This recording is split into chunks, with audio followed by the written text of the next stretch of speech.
Doctor നിങ്ങളുടെ BP നോക്കട്ടെ. മറ്റന്നാൾ രാവിലെ നിന്നെ തൂക്കിലേറ്റാൻ പോവുക.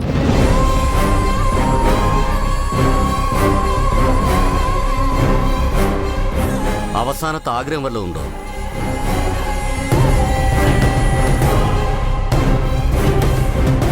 ഡയറക്ടർ സിദ്ധാർത്ഥിനോടൊന്ന് സംസാരിക്കണം. അല്പസമയത്തിനുള്ളിൽ അഞ്ജലി കൊലക്കേസിലെ പ്രതി മുന്ന തൂക്കുകയർ ഏറ്റുവാങ്ങും. അതുകൊണ്ട് മുന്നയുടെ അവസാനത്തെ ആഗ്രഹമായ അഞ്ജലിയുടെ ഭർത്താവും സിനിമാ ഡയറക്ടറുമായ സിദ്ധാർത്ഥനെ കാണണമെന്ന് ജയിൽ അധികൃതരോട് ചോദിച്ചിരിക്കുകയാണ്. മുന്നയുടെ അവസാനത്തെ ആഗ്രഹം എന്തായാലും സാധിച്ചു കൊടുക്കാമെന്ന് ജയിൽ അധികൃതർ ഉറപ്പു നൽകിയിട്ടുണ്ട്. തന്റെ ഭാര്യയെ കൊന്ന കൊലയാളിയെ സിദ്ധാർത്ഥ് കാണുമോ അതോ ഇല്ലയോ? മുന്ന സിദ്ധാർത്ഥനോട് എന്താണ് പറയാൻ ആഗ്രഹിക്കുന്നത്? ചെയ്ത കുറ്റത്തിന് സിദ്ധാർത്ഥിനോട് അവർ ക്ഷമ ചോദിക്കുമോ?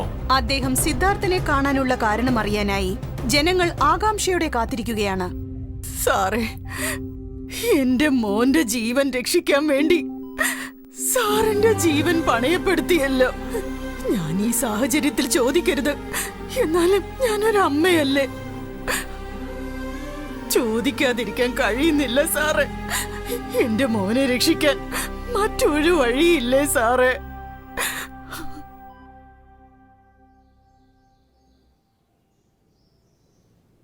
നീ ചെല്ലു മോളെ. എന്താ സാർ ഒരു അറിയിപ്പില്ലാതെ വന്നത്? വഴിതെറ്റി എങ്ങനെ വന്നാണോ? എനിക്ക് മറ്റൊരു വഴിയും കിട്ടിയില്ല. സത്യം നിലനിൽക്കാൻ വേണ്ടി ഇതാണ് എൻ്റെ അവസാനത്തെ പരിശ്രമം.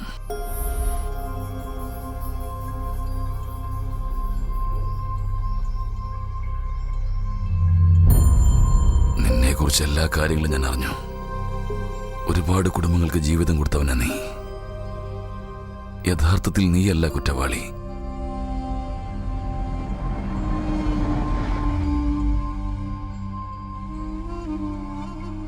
നിന്റെ ഭാര്യയെ എന്ത് കാരണം കൊണ്ടാണ് നീ കൊന്നതെന്ന് എനിക്കറിയേണ്ട കാര്യമില്ല. എനിക്ക് നിന്നോട് ചോദിക്കാനുള്ളത് ഒരേ ഒരു കാര്യം മാത്രമേ ഉള്ളൂ. ദയവ് ചെയ്ത് നീ കുറ്റം സമ്മതിക്കണം, സത്യത്തെ സംരക്ഷിക്കണം. ആ സത്യം തീർച്ചയായും നിന്നെ രക്ഷിക്കും. നിനക്കങ്ങനെ ചെയ്യാൻ കഴിഞ്ഞാൽ ഒരു ജീവൻ രക്ഷിക്കാൻ നിനക്ക് കഴിയും. ഒരമ്മയുടെ കണ്ണീർ തുടയ്ക്കാൻ കഴിയും. നിനക്ക് രക്ഷപ്പെടാൻ വേണ്ടി ഒരു നിരപരാധിയാണ് നീ ബലി കൊടുത്തത്. തനിക്ക് ആവശ്യം വരുമ്പോൾ മറ്റുള്ളവരുടെ സ്വത്തും പണവുമാണ് അപഹരിക്കുക. പക്ഷെ നീ ഇവിടെ ഒരു നിരപരാധിയുടെ ജീവൻ അപഹരിക്കാൻ പോകുന്നത്. എല്ലാവരുടെയും നന്മ ആഗ്രഹിക്കുന്ന നിനക്ക് ഇത് തെറ്റാണെന്ന് തോന്നുന്നില്ലേ?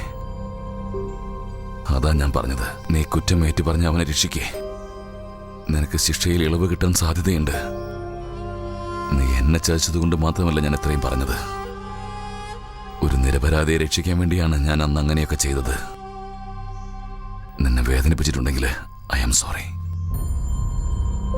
ഞാൻ അവസാനമായിട്ട് നിന്നോട് അപേക്ഷിക്കുക, നീ നിന്റെ മനസാക്ഷിയോട് തന്നെ ഒന്ന് ചോദിച്ചു നോക്ക് പ്ലീസ്.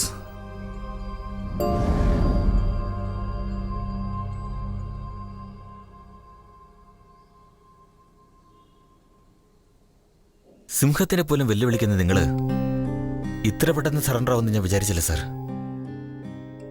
ഈ അവസ്ഥയിലും സാർ ന്യായത്തിന്റെ കൂടെ തന്നെയാണല്ലോ. അതാ എനിക്ക് സാറിനോട് ഇത്രയും ഇഷ്ടം. ഇപ്പൊ സാർ ഒന്ന് പറഞ്ഞില്ലേ ഞാൻ കുറ്റവാളിയല്ലെന്ന്? അത് മതി സാർ. സാർ എന്നെ മനസ്സിലാക്കിയല്ലോ. പക്ഷേ